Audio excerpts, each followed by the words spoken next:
What up, people? Welcome to another episode of the MySpace Effect, building influence and impact. I'm back, like Michael Jordan, I'm back. I had to take a little break last week because I had so much going on and I just needed it. And part of me was going to be like, you know what, I ain't recording nothing else until I feel better. But, thankfully I have some accountability.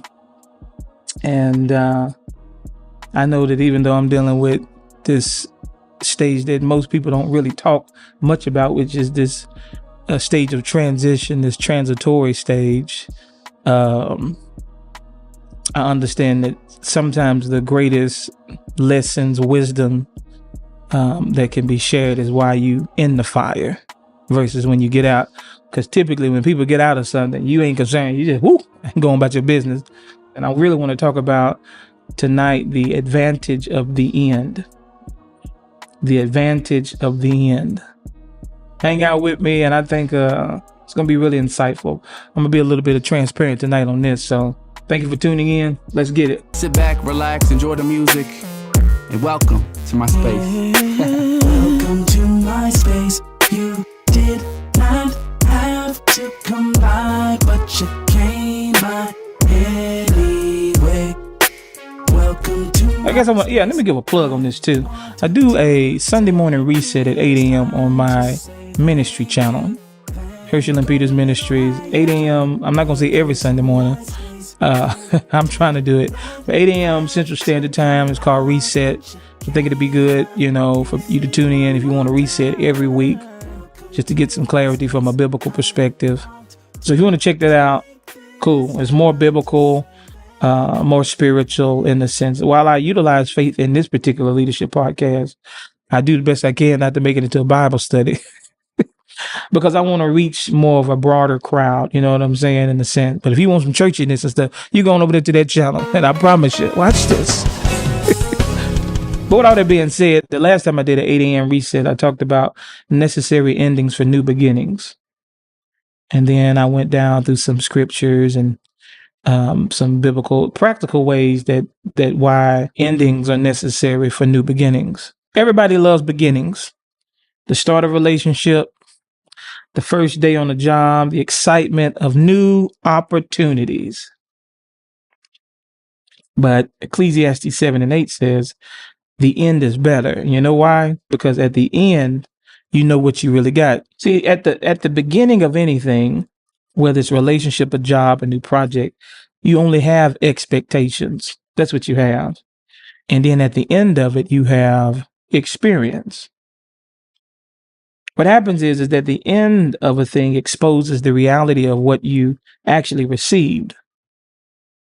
If you just look and really examine closely, you'll get truth, you get lessons, you get closure, and many times you'll get perspective.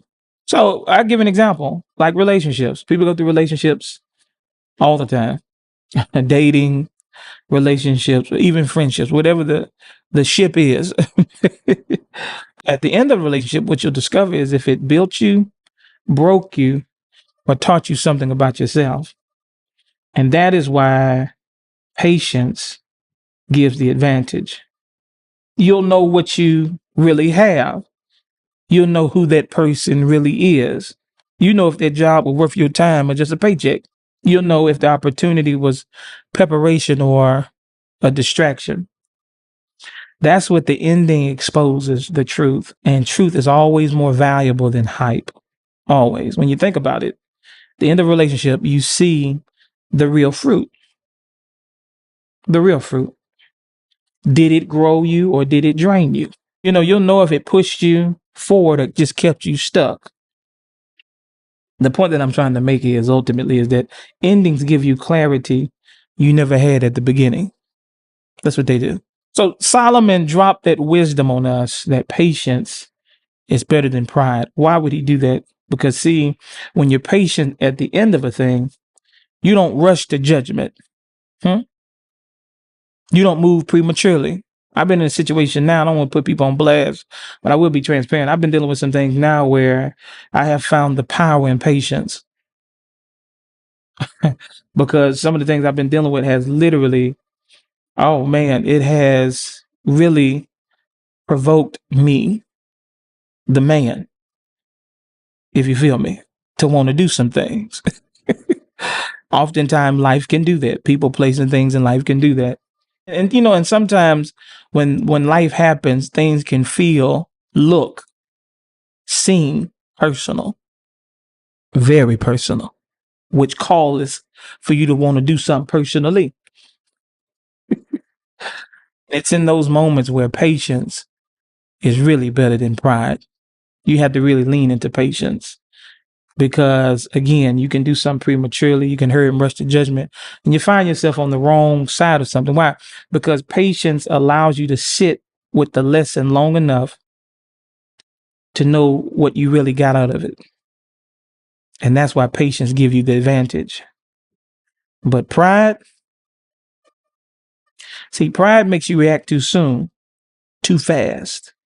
Pride said, I got to protect my image, my ego. I'm going to get the last word. You feel me?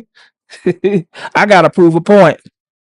And I've been in that type of position where I'm just like, I'm going to prove this meeting wasn't enough.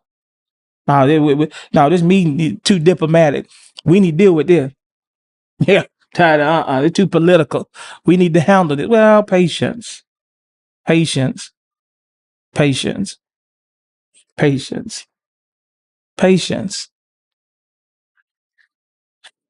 When you move in pride, you end up missing what God was trying to show you in the ending. And sometimes you even block him from working on your behalf because you stepped in too early. That's why sometimes I tell people often, just because something includes you, don't mean it's absolutely about you. You have to have a level of discernment or ability to see a distinction between the two. That's where patience comes in as an advantage. That's what it comes in at an advantage.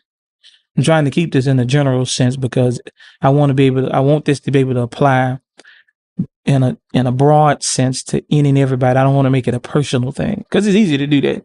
Easy to call out names and try to criticize, and it may be valid. But see, as I shared before, I want lessons to be learned even in the fire. That requires patience and maturity. All this stuff I've been talking about over these last 8 going on 9 episodes. Practicing what I've been giving y'all because you want to be different. Leaders are called to be different, not like everybody else. Not like everybody else. So one would ask, why does endings matter for new beginnings? Well, it's because they lead to better beginnings. God often closes a door not to punish you, but to position you. When you endure the ending with patience instead of pride, you walk away with wisdom, with experience, and with clarity. That makes your next beginning stronger. I often tell people your season of next is predicated to your faithfulness to now. Because if you are faithful into utilizing wisdom and patience and all of these virtues that really pulls on one's character, that it opens up an opportunity for your season of next. And as leaders, that's something to look forward to. Really, from a biblical capacity, that's what the Bible calls due season. In Galatians 6 and 9, but I'm going to leave that alone because, again, I'm trying to have a Bible study. You think about how many times a bad ending, whether it's a breakup, a layoff, a failed idea, actually sets you up for something greater. Just think about that. And if you can't think of a time, this is an opportunity for you to be exposed to a time like that by utilizing what we're talking about tonight. You wouldn't be who you are right now without those endings.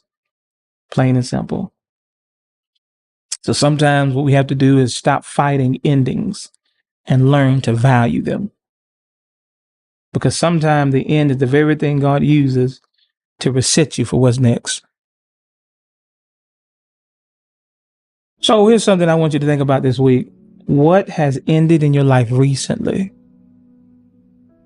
Instead of only mourning, ask yourself, what did that ending reveal that the beginning couldn't? And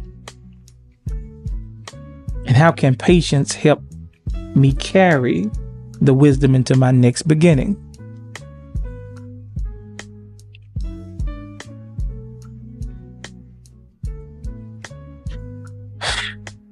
In God's eyes, endings aren't wasted. They're just doorways. And if you handle the ending right, your next beginning will be better. Don't ever forget that. This is the MySpace Effect. Let's keep building influence and impact. Until next time,